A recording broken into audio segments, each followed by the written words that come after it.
Assalamualaikum warahmatullahi wabarakatuh. Saya Selma Fadina, NIM 2220020. Saya akan menerjemahkan kitab tafsir Mustalah Hadis yang halaman 15. Definisi-definisi penting. 1. Ilmu mustalah, ilmu tentang pokok-pokok dan kaidah-kaidah yang digunakan untuk mengetahui kondisi sanad dan matan hadis dari sisi diterima atau ditolak. 2. Objek pembahasan ilmu mustalah yang menjadi objek pembahasannya adalah sanad dan matan dari sisi diterima atau ditolak. Yang ketiga, manfaat ilmu mustalah bisa membedakan hadis yang sahih dari hadis-hadis yang lemah. Yang keempat, hadis yang A menurut bahasa al-jadid atau baru, bentuk jamaknya adalah al-hadis, bertentangan dengan qiyas. Yang B menurut istilah, sesuatu yang disandarkan kepada Nabi SAW, baik berupa perkataan, perbuatan, takrir atau diamnya maupun sifatnya. Yang kelima, khobar. Khobar menurut bahasa an-naba atau berita, bentuk jamaknya adalah akhbar. Menurut istilah, terdapat 3 pendapat, yaitu sinonim dari hadis dengan kata lain memiliki satu arti. Berbeda dengan hadis itu berasal dari Nabi SAW, sedangkan khobar adalah selain dari beliau. Yang ketiga, lebih general dari hadis itu berasal dari Nabi SAW, sedangkan khobar adalah berasal dari beliau SAW maupun selain beliau. Yang keenam, atsar. Menurut bahasa, sisa dari sesuatu atau jejak. Terus menurut istilah terdapat 2 pendapat, yaitu 1. Sinonim dari hadis dengan kata lain memiliki satu arti.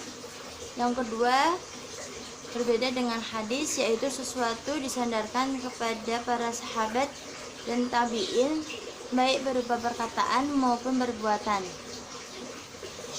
Terus yang ketujuh, isnad memiliki 2 arti. Yang A mengembalikan hadis kepada yang mengatakannya sebagai sandaran. Yang B, urutan para perawi hadis yang kemudian berkelanjut kepada matan teks hadis. Dengan seperti ini berarti sinonim dari sanad. Terus yang ke-8 yaitu sanad. Sanad memiliki arti menurut bahasa al-mu'tamad atau tempat bersandar. Disebut seperti itu karena hadis disandarkan atau menyandarkan kepadanya. Menurut istilah, urutan para perawi hadis yang kemudian berkelanjutan kepada matan. Dan yang ke-9, matan. Matan menurut bahasa tanah yang keras dan naik ke atas. Menurut istilah, perkataan dan perkataan terakhir dari sanad. Yang 10, musnad. Menurut bahasa merupakan isim maf'ul dari asnada yang berarti menyandarkan atau menasabkan kepadanya.